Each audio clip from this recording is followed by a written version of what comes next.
Howdy, guys. Welcome to today's creative cliche, and we have an awesome guest. His name is his Instagram name is this is pineapples, and as you can see, I even bought a shirt just to honor his Instagram name. He's Max Ngari, and his CV speaks for itself. He has over 150 awards. He's the regional jury for APA Loris Awards. He's an international jury for Art Stars, One Show, Young Guns. He's led creative teams in Africa and Europe.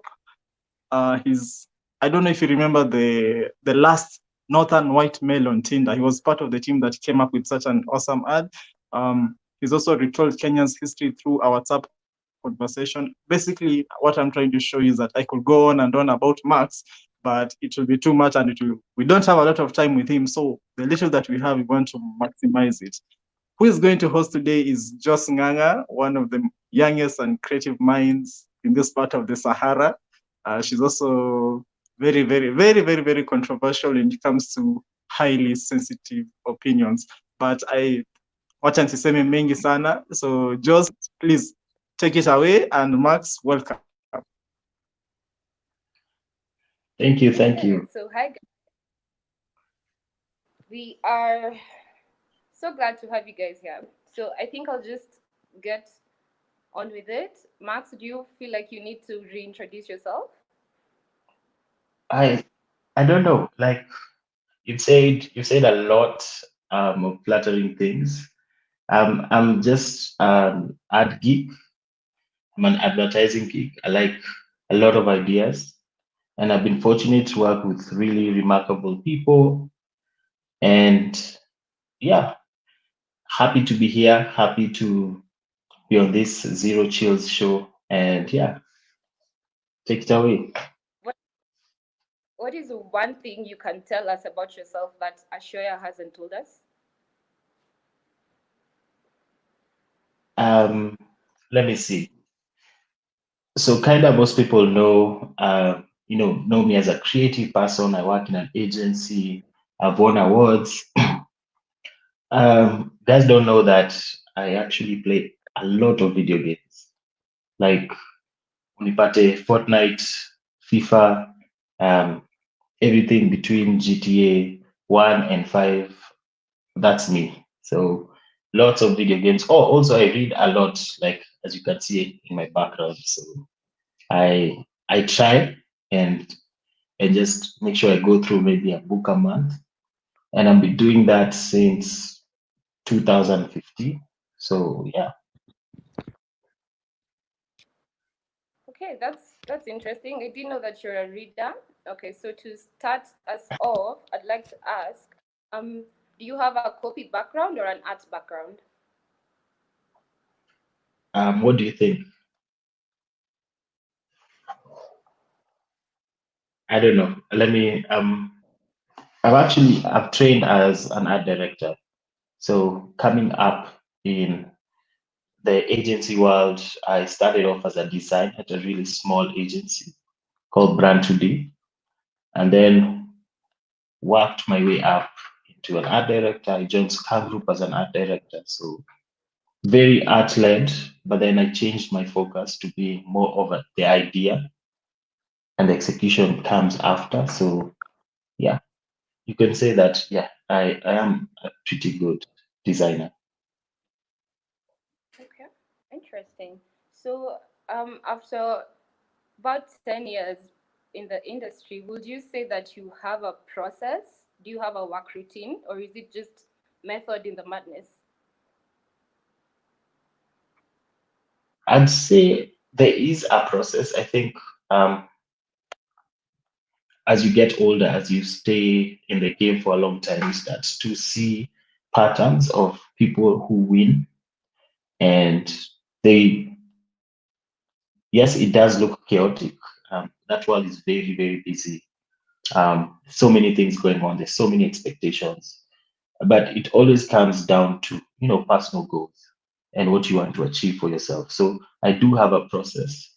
Um, Kind of some of the things I've picked up, or rather, I've been mentored about was number one, my dad always tells me to, you know, focus on hard work. Um, you can never, no one can ever um, ask you questions. No one can ever doubt if you have commitment, if you always hard work. If you work hard in anything that you do. So that's kind of part of my process. So I like to, get myself involved, really, really push myself to get to certain places. And I pray a lot. So that's kind of my routine.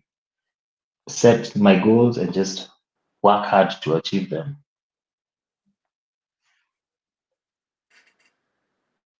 Okay, so you have been in the creative industry for decades and holding several senior positions along the way. You're currently now the ECD at ISOBA.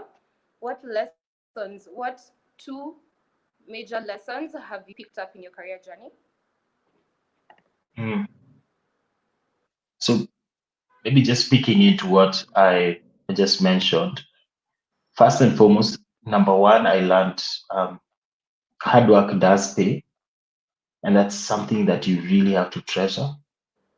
People usually look at creatives and they think that they're having fun, they're enjoying their life, they do cool things, they get to draw.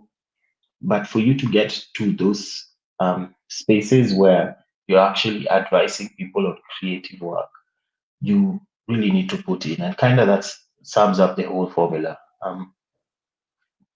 Another thing is, remember to be kind to yourself, um, be kind to others. It goes a long way. It's never about if something is amazing. It's always like it's small steps to get to something big. So when you fall, remember that it does happen. Do not um, think that you won't improve, and just be, super kind. Another thing I learned along the way is just be about the work.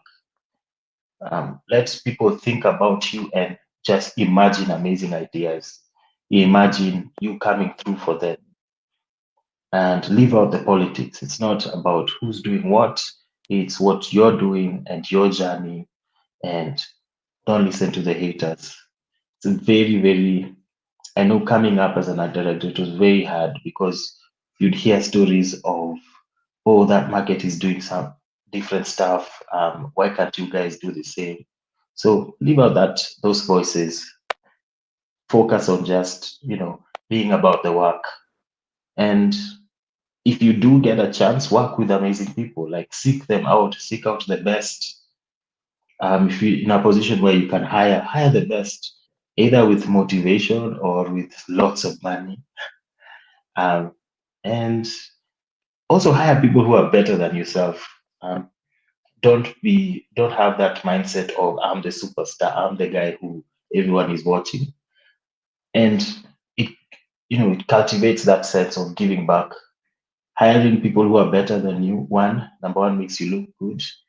Number two, credit will always come down to you, and they'll actually appreciate you for that. So yeah. Oh yeah, did I mention do do try and give back? Um, if you're in a position where you can inspire people like what you guys are doing with the show, use it for good. Use it to showcase people who kind of need that. They do need I've I don't lost want to use the word exposure. Sorry, can you hear me? Yes, yes, we can. Oh, okay, okay. So yeah, give back I've and lost you. use it. I'm not sure. Can you guys hear me? Yep. I think Joss is saying they lost me. Can you hear me? Yeah, we can. I've lost Max. What?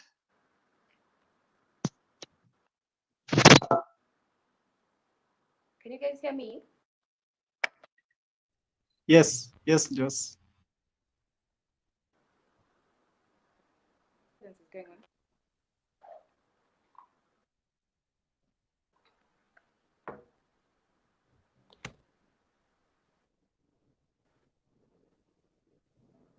Okay, you're back. On to the next question.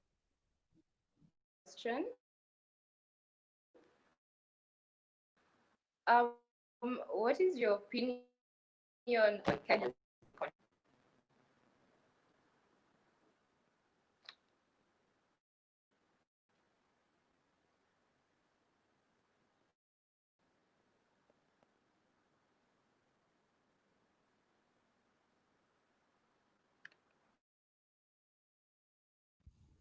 Can you guys hear me?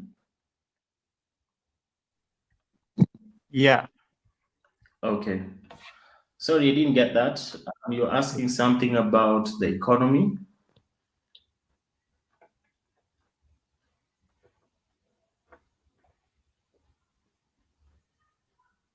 We seem to have lost Joyce for a bit there. Yeah. I don't know if you can repeat what she asked. Did she ask something about the creative economy?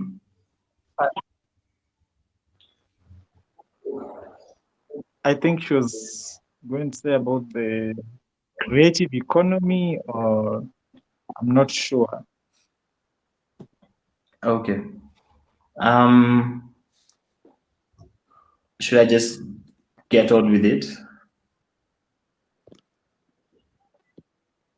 Oh, she's saying, she was asking, what does it take to start your business? How does creative economy impact my business? What does it take to start a business? Possibly as a creative, in the creative economy. Okay. So starting a business and a creative business, yeah. So number one, let me start by saying that this is actually the best time to start your own creative business and start selling your skills out there, your craft. We have so many avenues that you can do this on. And also people are now more receptive to creative work because they see value, and we're starting to get that respect back. So the same way you'll pay 1,000 shillings to a doctor, you for consultation, you'll pay a creative person 1,000 bob to just give you an opinion, to have sit down and hear your problem. So that's cool. What does it take to start a business? In my opinion, there are two kinds of people. There are people who want to be hired, and there are people who want to hire people. It's kind of you having that mindset that yes, this is I want to have a space, have an environment where I hire the best people, and not as a boss but as an owner. So kind of that ownership mentality is something you need to have even before reading the books around what finances entail, what is taxation, how do you build a client. You have to be in that mindset of I want to be an owner of something. And I guess that's it, especially if you're venturing out and trying to do something or sell a particular craft.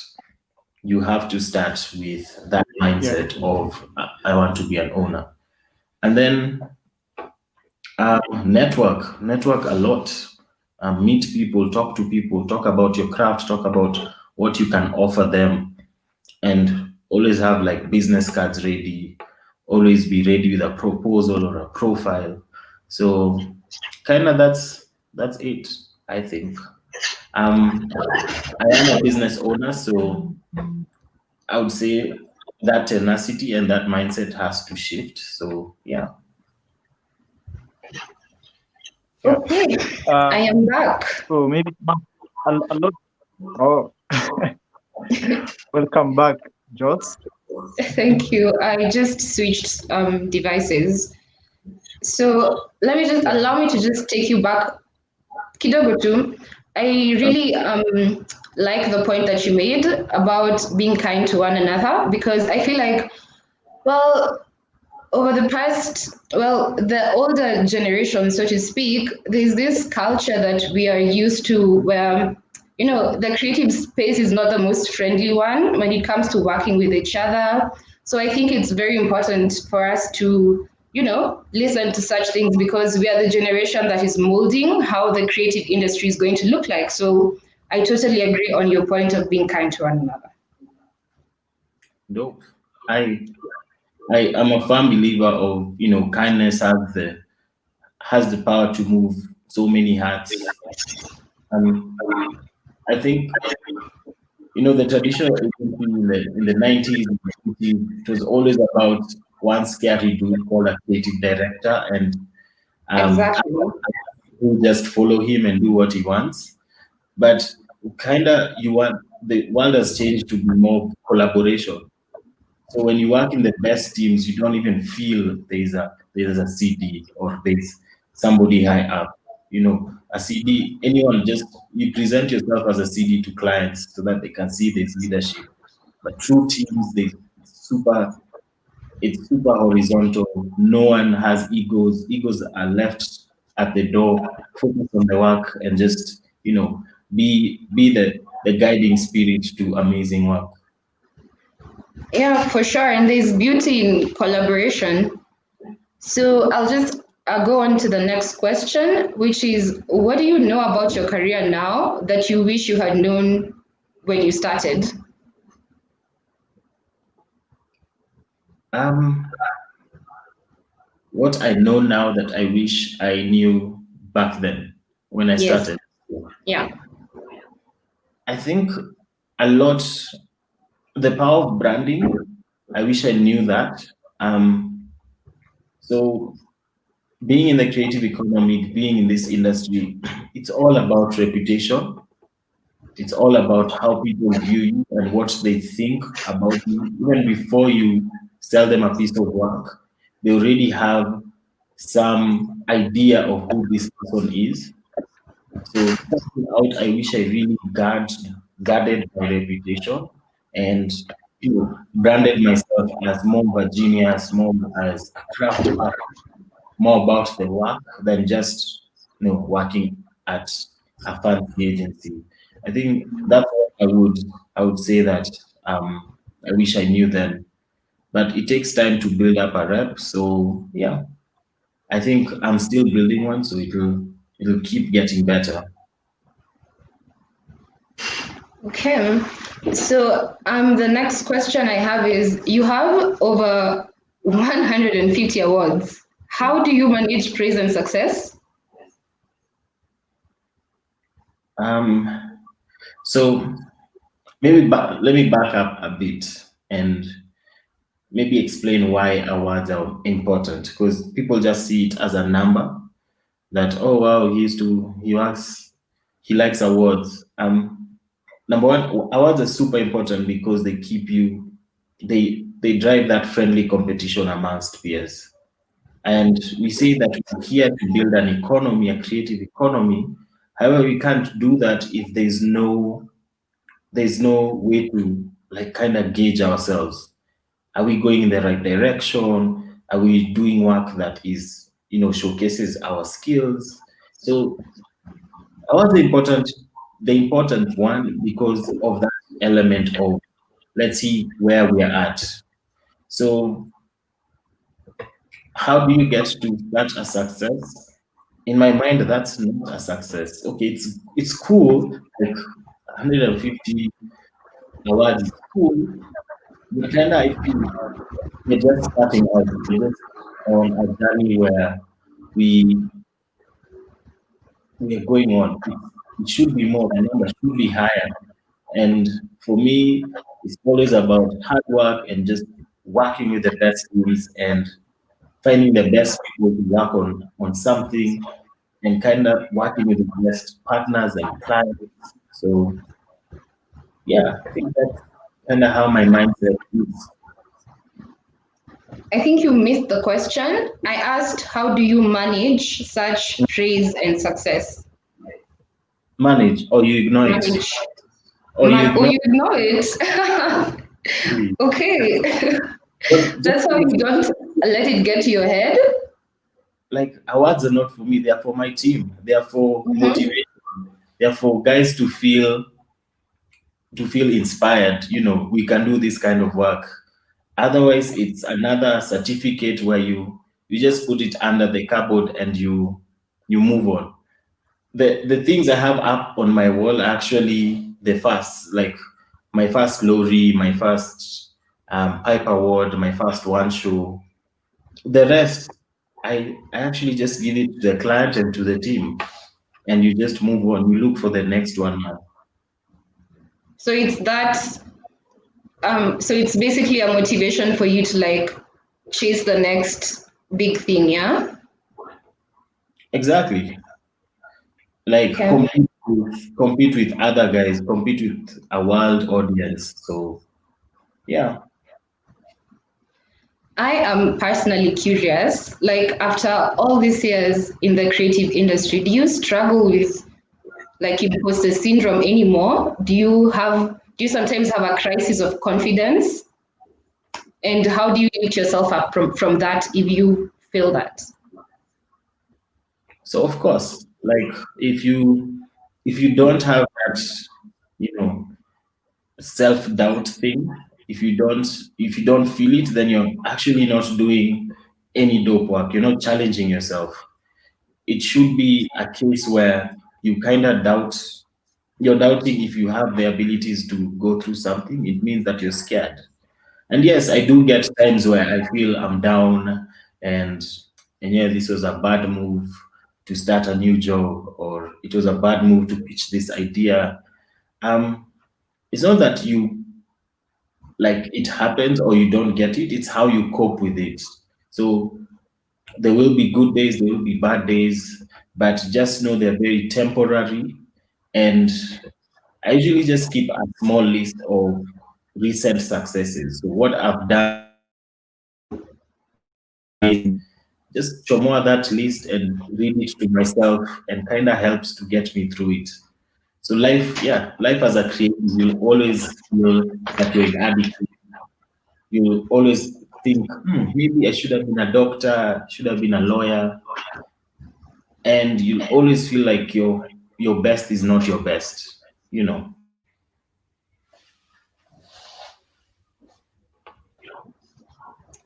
So that's in a broader perspective, but I mean like in your creative work, are there Mm. moments where you're like, I don't know what I'm doing, or I don't feel like I can do this? So yes, self doubt, yeah, lots of the time actually. Like, um, especially when the stakes are super super high. There's big budget floating around, there's big expectations, a big presentation. um I do feel that, like, I feel it's pretty normal, by the way, for any creative to feel the same way, because what we do is very up here. It's very in your head. It's not like an architect where you'll build a house and you'll see it every day, and Yeah. you maybe go like, oh wow, I'm such an amazing architect. I mean, we do ads that live on YouTube, on TV for a month, and it's gone. So that feeling it's there constantly. It's how you cope with it, it's how you deal with it that matters. Okay. So you're telling me that I'll always have imposter syndrome. It's just that as I climb up the ladders, the challenges will be different. You'll always have it. This will never end? It'll never end. Oh gosh. Okay. So how would you tell a young creator to position him or herself in order to land rare opportunities, especially in Kenya's creative scene? um work on My advice would be, work on branding yourself. Brand yourself as someone who's about the work. Brand yourself as a genius of, I have amazing ideas. And that has a lot to do with you being proactive, in you always bringing your best foot forward, being, really working your ass off on that particular project. And that word of mouth is what goes a long way. So I've worked with a lot of talented guys in my career, and what I tell you, when talent doesn't hard work, I mean, when talent doesn't work hard, guys who work hard beat the talented ones. And that's what I've seen. Like, it doesn't matter if you're super, super amazing. If you don't have that bone to work hard, opportunities will just, bypass you. Guys will just look the other way in search of the guy who has branded themselves as a very hardworking person. So that would be my advice. So on the same topic, what does hard work in a creative space look like? Is it practicing or looking for tutorials, or what does hard work look like in a creative space? Hmm. Interesting question. So, um, it's actually everything you just said. It is, yes, working on your craft, you know, becoming, challenging yourself to improve it. So if you're a designer or a writer, it's actually just doing a lot of designs. No, the whole 10,000 hours thing, where it takes you 10,000 hours to be a master. So yes, putting in that time for yourself to build up your crafts. And also it's, showing up as a creative person. So not, leaving the imposter syndrome aside, leaving how much you get paid, and just saying that I will do my best on this thing, I will put everything in it, and repeating that thing every day until you kind of get to where you want to be. Okay, I think that's pretty solid advice. Yeah. So my last question would be, what did you learn from your biggest career failure? Ah, what did I learn? Yeah. That it's actually very okay to fail. That it's the best way to learn anything is to fail at it. You know, that is what that will challenge you. That is, you'll get a lot of inspiration from that failure. You get you'll get a lot of drive to actually make it better. So that's actually what I learned. It was a good thing that I failed. It's a good thing that they rejected my work. And it kind of just makes me super motivated to come back harder and change their minds.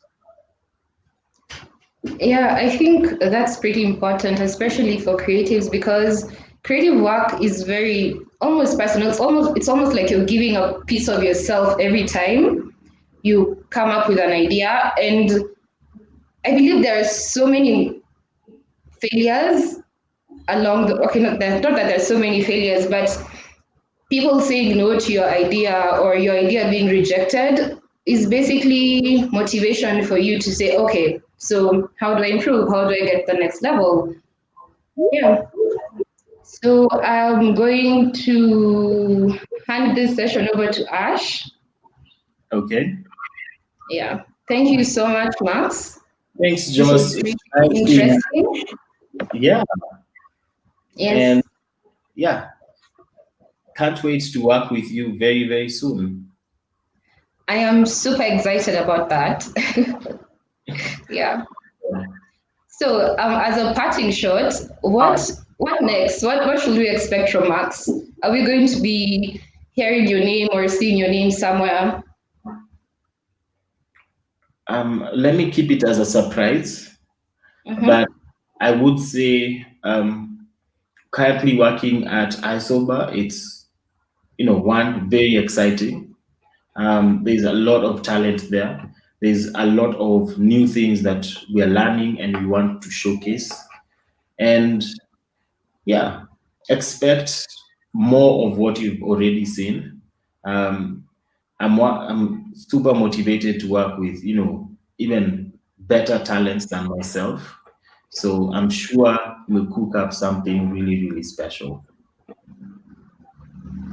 Yeah. I appreciate the fact that, yeah, you're taking chances on young people, and I'm excited for that. Yeah. Awesome. Me too, man. Cool. Ash? Thank you. Thank you, Joss. Yes, thank you. Thank you, guys. If you have any burning question before Mark leaves, because he has a very important meeting, he's meeting the president.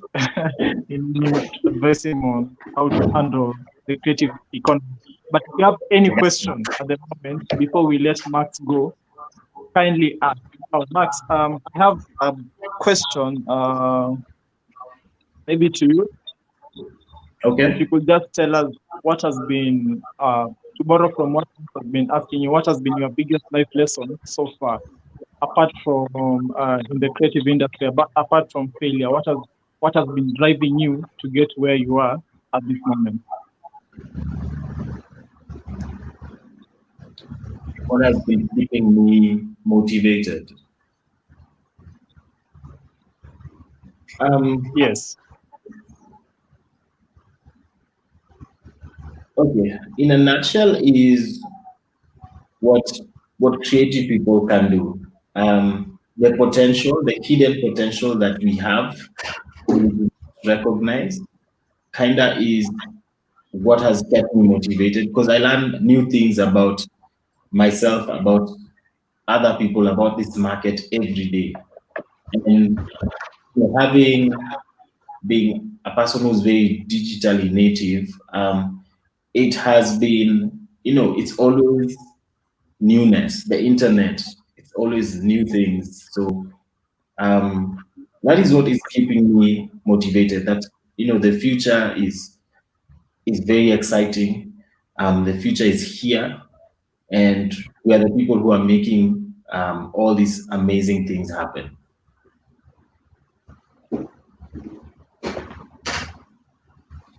Oh, we have a question here. It's actually pretty interesting. You pointed out the importance of working with amazing people. How do you know a talent is worth taking a chance on? How do you know if someone is okay? Number one, there's of course the technical things like how the portfolio looks, how he's presented himself. But I think the most important thing that you should look for when hiring people or knowing if someone is good is their passion, how they talk about the work, how interested in the in the kind of work they do, and basically having a conversation immediately will tell you if someone is passionate about the kind of work. So that's what I look for. Actually, I look for passion. Um, I'm in advertising week. I look at maybe 100 ads every day, if not more. So if you can exhibit almost the same amount of passion, then in my books, I will hire you.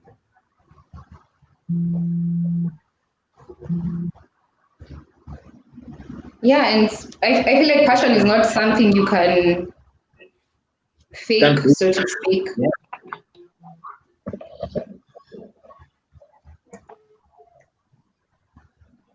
Do you have any other questions? Yes, there's one more question, but it's not from here.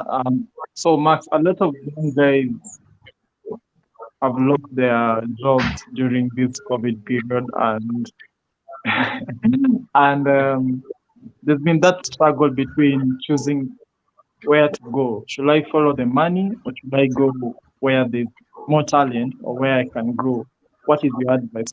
Considering that some of them may have families, so when it comes to creativity, is it a matter of value versus money? I mean,